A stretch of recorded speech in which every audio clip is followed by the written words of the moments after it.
দর্শক, শান্তিপূর্ণ মানববন্ধনটি এখন বিক্ষোভের রূপ নিয়েছে, অর্থাৎ অবরোধের রূপ নিয়েছে, সেটাই আপনাদেরকে দেখানোর চেষ্টা করতেছি।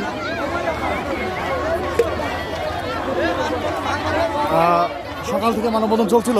মানববন্ধনটি এক পর্যায়ে প্রশাসন না আসার কারণে এটা অবরোধ এবং বিক্ষোভের রূপ নিয়েছে, সেটাই আপনাদেরকে দেখানোর চেষ্টা করতেছি।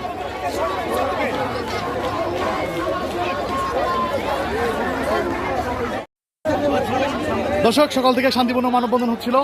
সেই মানববন্ধনটি এক পর্যায়ে বিক্ষোভ এবং অবরোধের রূপ নিয়েছে, সেটাই আপনাদেরকে দেখানোর চেষ্টা করতেছি।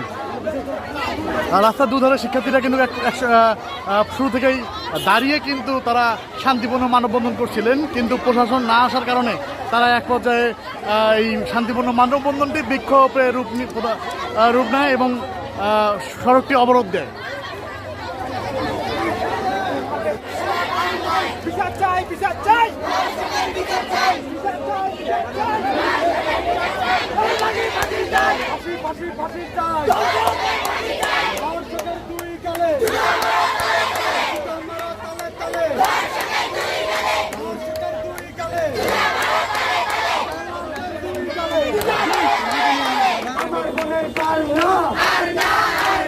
আমার বোনের কান্না ভেঙে দাও ঘুরিয়ে দাও, ভেঙে দাও ঘুরিয়ে দাও, দর্শকের রাস্তা না, ভেঙে দাও ঘুরিয়ে দাও, ভেঙে দাও ঘুরিয়ে দাও, দর্শকের রাস্তা না। আমার বোনের কান্না আমার বোনের কান্না ফাঁসি চাই, ফাঁসি চাই, দর্শকের ফাঁসি চাই, রশি লাগলে রশি নে, দর্শকের ফাঁসি দে, দর্শকের ফাঁসি দে, রশি লাগলে রশি নে, ফাঁসি চাই, ফাঁসি চাই। আমার বোনের কান্না ফাঁসি চাই, ফাঁসি চাই, ফাঁসি চাই, ফাঁসি চাই, ফাঁসি চাই, ফাঁসি চাই। আগে টাকা কত দিতে ফাঁসি চাই, ফাঁসি চাই, ফাঁসি চাই, ফাঁসি চাই, ফাঁসি চাই, ফাঁসি চাই, ফাঁসি চাই। দর্শকের ঠাঁই নাই, ফাঁসি ফাঁসি ফাঁসি চাই, দর্শকের ঠাঁই নাই, দর্শকের ফাঁসি চাই, দর্শকের ফাঁসি চাই, দর্শকের ঠাঁই নাই, দর্শকের ঠাঁই নাই, দর্শকের ঠাঁই নাই, দর্শকের ঠাঁই নাই, দর্শকের ঠাঁই নাই, দর্শকের ফাঁসি চাই।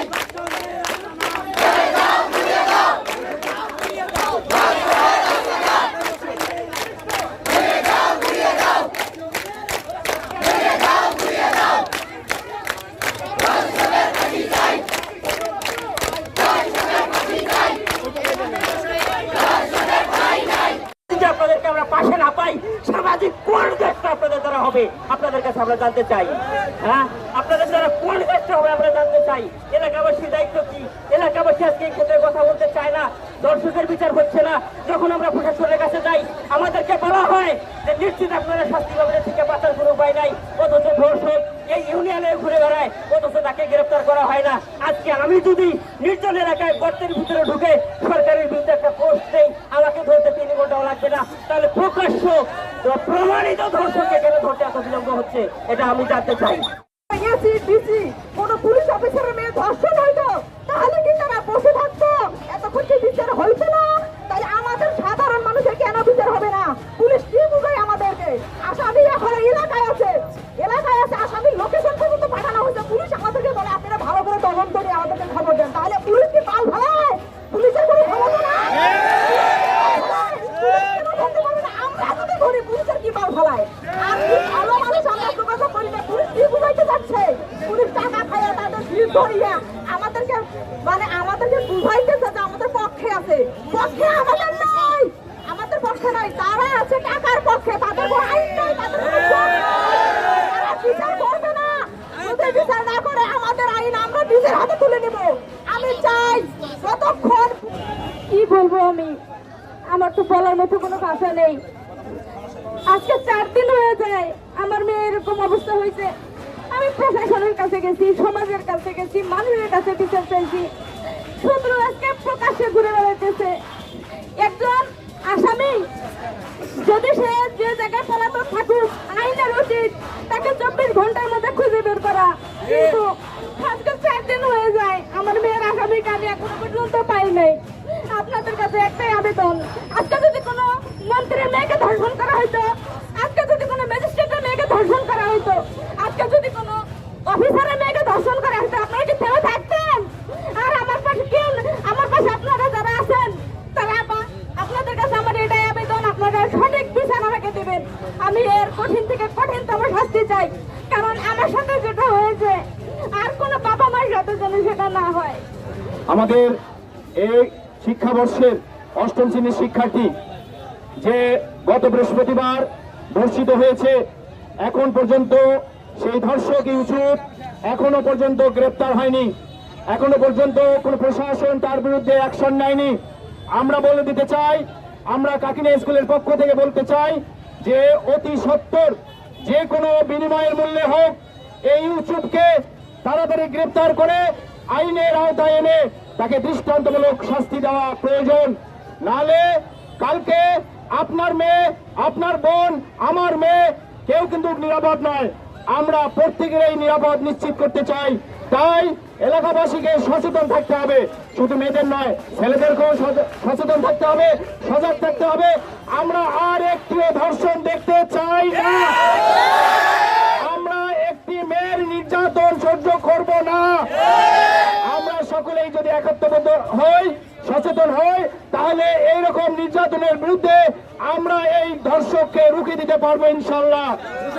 আমরা অতি সত্বর এই ইউসুফকে আইনের আওতায় এনে তাদেরকে দৃষ্টান্তমূলক শাস্তি দেওয়া দরকার। আমরা শুনেছি ডিএনএ টেস্ট নিয়ে যে টাল বাহানা চলছে, এই টাল বাহানা চলবে না। যদি উনি কোন ক্লিনিকের দায়িত্বে থেকে থাকেন, কোন ডাক্তার, কোন নার্স এই ডিএনএ টেস্টকে উল্টাতে পারবে না। যদি উল্টায় তাহলে তারও দৃষ্টান্তমূলক শাস্তি হবে ইনশাল্লাহ। আমরা চাই আমরা যেন এই মেয়েটির সুষ্ঠু বিচার, সুষ্ঠু তদন্ত করে যে ধর্ষক তাকে দৃষ্টান্তমূলক শাস্তি দেওয়া হয়। ধন্যবাদ। এই মেয়ে মানববন্ধনে অংশগ্রহণ করেছেন, এই জন্য আপনাদেরকে ধন্যবাদ জানাই। এই মেয়ে, আমার কাকিনা স্কুলের মেয়ে, অষ্টম শ্রেণীর ছাত্রী, বয়স হয়তো বা 14 বছর বা 13 বছর এইরকম বয়স হয়েছে। এই ধরনের একজন কুচক্রী দুষ্কৃতিকারী এই মেয়েকে ধর্ষণ করেছে, আমার মেয়েকে ধর্ষণ করেছে। এর জন্য আমি প্রশাসনের কাছে বিচার চেয়েছি এবং কেস চলমান আছে। থানা থেকে বা বিভিন্ন জায়গা থেকে বলা হয়েছে যে এই আসামিকে ধরার জন্য তারা একান্তভাবে তৎপর আছে, কিন্তু কতটুকু তৎপর আছে আমার ভালোভাবে জানা নাই। আমি আগামী 24 ঘন্টার মধ্যে এই আসামিকে ধরা হোক এই প্রত্যাশা রেখে, যদি ধরা না হয় পরবর্তীতে আমাদের ছেলেমেয়েরা হয়তো বা আরো বড় আন্দোলনে নামিয়ে পড়বে।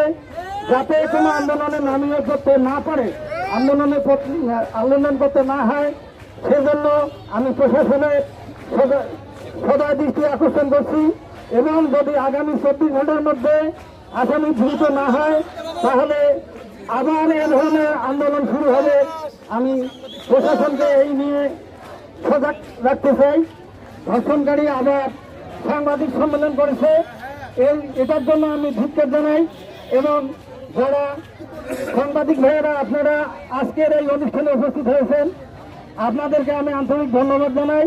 এবং আপনারা সঠিক সুন্দরভাবে আজকের এই কার্যক্রম যেন আপনাদের প্রকাশ মাধ্যমে আপনারা প্রকাশিত করেন এই প্রত্যাশা রেখে